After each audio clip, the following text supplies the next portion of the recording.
My Hero Academia Chapter 276 just came out today. Honestly, I kind of forgot that even though My Hero was on break last week, I forgot that that the new chapters were coming out on a Friday this week, so I kind of almost missed it.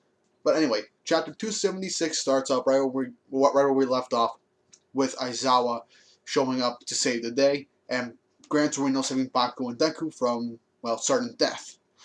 Now, before we get back into the action, it's very important that we're seeing this whole chapter starts off with 3 pages. 3 of the pages are essentially a reporting of the incident. It's actually a reporter in a helicopter is in the air circling Deku and reporting what's going on. Cities being destroyed. Heroes and law enforcement are helping evacuating the civilians, and they're wondering what's going on. And that it's similar to what happened in the city the year prior, which they were most likely talking about what happened with Shigaraki during the My Villain Academia arc, where he basically eviscerated an entire city. They even mentioned Camino, and I think, what was it, Camino Ward also. Yeah, they mentioned Camino and Hosu as well. And they're wondering what is happening right now, and what will become of our country. And as they're saying all this, we go back to UA, and we see All Might with Eri watching this unfold on the computer. We also cut to Deku's mom, Shoto's brother and sister, and his mom, and Bakugo's mom looking peacefully at like a book that says Katsuki's memories, so possibly pictures of Bakugo, maybe Deku when they were kids. And then at the very end of that, we actually get to see All For One in Tartarus smiling. Now, throughout this entire arc, every time we've seen All For One, which I think was like a grand total of 3 times, he's been smiling. So, either he can sense what's going on due to the fact that he has a copy of All For One, or maybe he has a quirk that allows him to know what is going on with Shigaraki or something like that, as he's stuck in Tartarus, and since no one can tell if he's using his quirks, more specifically, at what quirk he's going to be using, then that could be why he's smiling. Everything is going as he's planned. That's something you got to pay attention to. Now, anyway, we cut back to the action, where Endeavor and everyone is fighting Shigaraki. When Endeavor comes flying in to go for Shigaraki, and one of Endeavor's sidekicks, Kido, which I am glad we got to know his quirk. Its trajectory. It allows him to alter the trajectory of objects in motion. So he uses his quirk to move Endeavor up to go to where Shigaraki is high in the air, after Ryukyu knocked him into the air last chapter. As this is going on, we actually see Aizawa using his quirk. And while Rocklock is in fact holding Aizawa up, we actually get to see Manuel here in this chapter as well, and he's using his water manipulation quirk to keep enough of it in Aizawa's eyes to keep his eyes, moisturized, so he doesn't actually blink. He even says that he's got to keep concentrated, and they both have to keep in constant sync, because if Manuel uses too much water, it'll cause Aizawa to blink, thus causing Shigaraki to use all his quirks.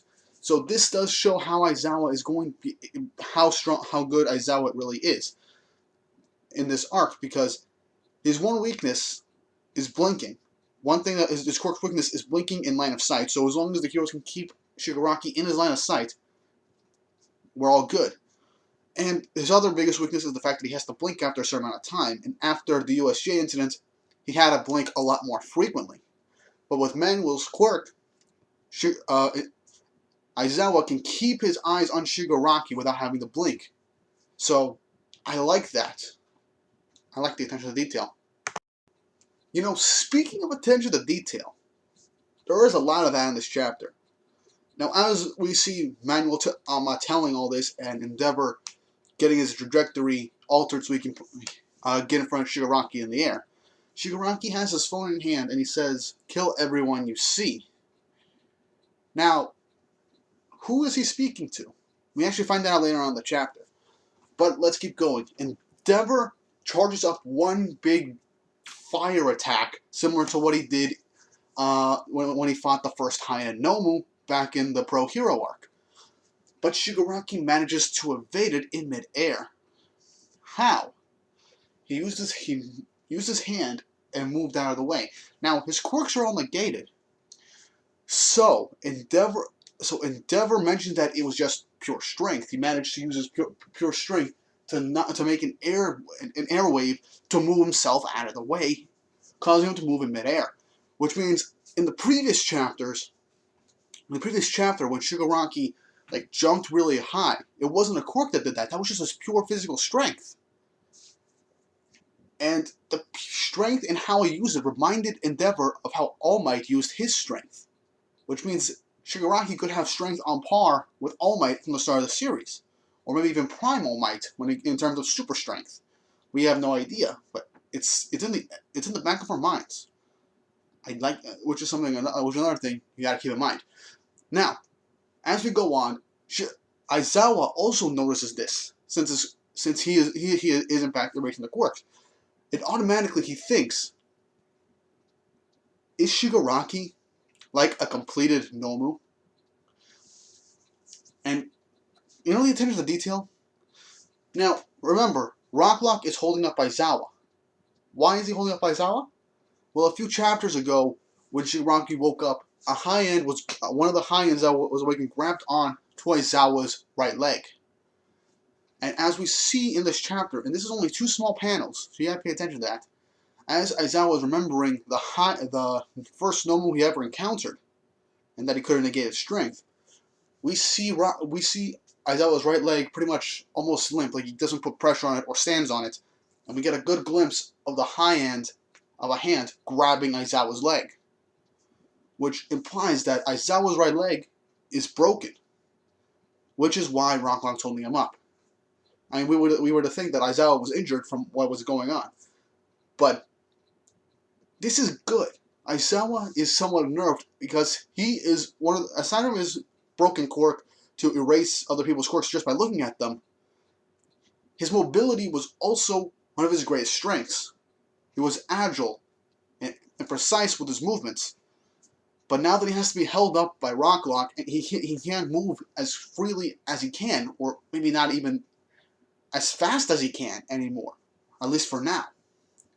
So, yeah, Aizawa has a broken leg. This review is going to be longer than normal, but anyway, I just want to go into the whole attention to detail with everything that's been going on. We then cut to Gran Torino, who had just finished bringing Bakugo and Deku out of the area of the fight, saying that they're far enough now, and Bakugo's being like, well, we're still pretty damn close to the action. And, Deku's basically telling him, and all nervously, that Bakugo knows about One for All and All for One, and Gran Torino says that All Might already told him. But anyway, he's saying how dangerous this is and everything, and also says that if Shigaraki can get his hands on One for All, he tells Deku, picture the worst case in a worst case scenario, or the worst of a worst case scenario. And he even says, he also says that this is one guy. If we can't beat him, then what was the point of even making this whole hero society in the first place? So, yeah, that is freaking deep I mean, Gran Torino is a good character, but that is kind of deep for him. Which I do like, because he is right. If all these high-level pro heroes can't beat one guy, then what's the point? Then what's the point of this hero system? This ends up proving the point that everyone has to use their quirks and everything, and it causes complete utter chaos. I mean, it'd be nice to use your quirks freely whenever you wanted, but yeah, he's got a point. But yeah, I mean, hell, when Gran Torino was about to say this, Deku was asking, "What, you expect us to just hide?" So yeah, they want to help even after coming face to face with Shigaraki and having that huge image of their deaths, and that huge feeling of unadulterated fear, like they're about to die. They still want to do something against Shigaraki. Whew.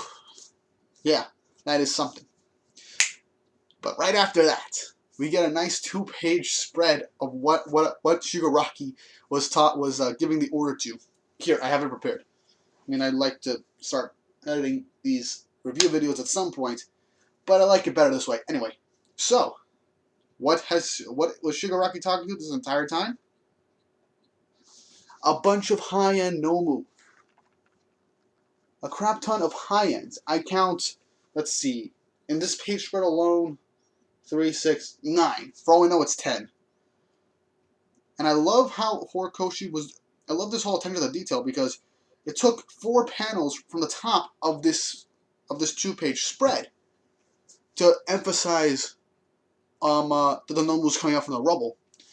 And as this is going on, they're wondering where all the Nomu came from. And as this is going on, we see Shigaraki on top of Endeavor holding his arm up in the air like, was this what you did before? Oh well, it doesn't matter now. And Endeavor tries to shoot Shigaraki off. But hell, he even tells Endeavor that he can control his decay quirk now. And it says that he couldn't save every last Nomu, but he could at least do it in a way that he could save them. We then get a brief, 3-panel flashback showing these high-ends in the tubes, and the doctor telling Shigaraki that he can in fact awaken them, and they're more stable than the high-ends that were just awakened during this arc.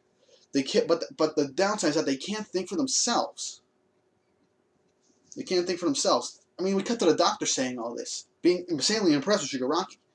It's also possible that the radio wave that he used also helped awaken them, because when in the previous chapter he combined an air cannon with radio waves to knock out the communication networks. And so now the heroes have to deal with almost a whole legion of near high ends. He calls them near high ends because they don't have wills of their own, and they haven't gone through the whole testing phase yet. They're near high ends. But one thing I do have to state is that the attention to detail that Horikoshi does give, I forgot to mention this, but he does kind of give a good breakdown of the battlefield right here in this panel. Right here in this panel, we get a good idea of the battlefield. So, yeah, I do like that. But anyway, back to finding out about these new high-ends. They make a beeline for Aizawa. Some of them are heading towards Aizawa while other heroes are fighting them off. Mostly the flying heroes and long-range attacking heroes. So Aizawa is getting ready. He has a knife in his back pocket. He gets that ready to attack. He's like, no, I can't die yet. I still have to watch over them. If I die now, who's going to hold them back? And then the very next page, Aizawa is about to do something. Deku and Bakugo show up. Deku lunges at Shigaraki, and we get flashbacks of Aizawa at all the moments that he's done stuff for the kids. Bakugo is right behind Deku, and he's about to launch an attack, and he says, now it's our turn. Which, this is just great. The fact that Aizawa's been saving these guys for their whole time at UA, and at the very end of this chapter, when Aizawa is almost faced with certain death, Deku and Bakugo end up saving his life. And this shows how fast they are too, because Gran Torino ran off ahead. He's like, I'm going back so I can help keep Aizawa mobile. And yeah, this arc just keeps getting even more and more intense. Honestly, at the very start, when I heard Shigaraki talking into his phone, kill everyone you see, I thought he was talking to Gigantomachia or the other League members. But I thought, could they really have gotten there so quickly? Because everything going on in both locations is going on at pretty much the exact same time. So I doubt Gigantomachia and the rest of the League members could have gotten there so quickly. I mean, could, but yeah, that is something. There's also the fact that the doctor said that the near high ends will only respond to certain individuals, which means he probably programmed them to, in fact, be, to respond to Shigaraki. As I was talking about this with the near high ends and what the doctor was talking about, I realized that I might have made a mistake when I was talking about how Shigaraki's strength allowing him to punch airwaves just with sheer strength alone, similar to how Deku and All Might have done it to keep Momo in the air. I remember the doctor's quote when he was talking about the strength that he applied on Shigaraki through his surgery. He said he did it so that so he didn't do it too much, so that it wouldn't have too much strain on his brain. Which means he's not strong enough. He's probably not as. He's probably just as strong as a Nomu. Actually, maybe even stronger than the average Nomu, or even a high end with physical strength, but not so strong that it. But the strength alone might not be as much as All Might's in his prime, probably. But yeah, and the best part is we're not on break next week, so we get to see the next chapter pretty soon. But yeah, this is a nice chapter. We got the breakdown of the battlefield where Shigaraki and the heroes are fighting. Deku and Bango save Aizawa. Shigaraki has insane physical strength, so that helps the fact that he can actually hold his own without quirks. So yeah, Shigaraki's still pretty damn powerful.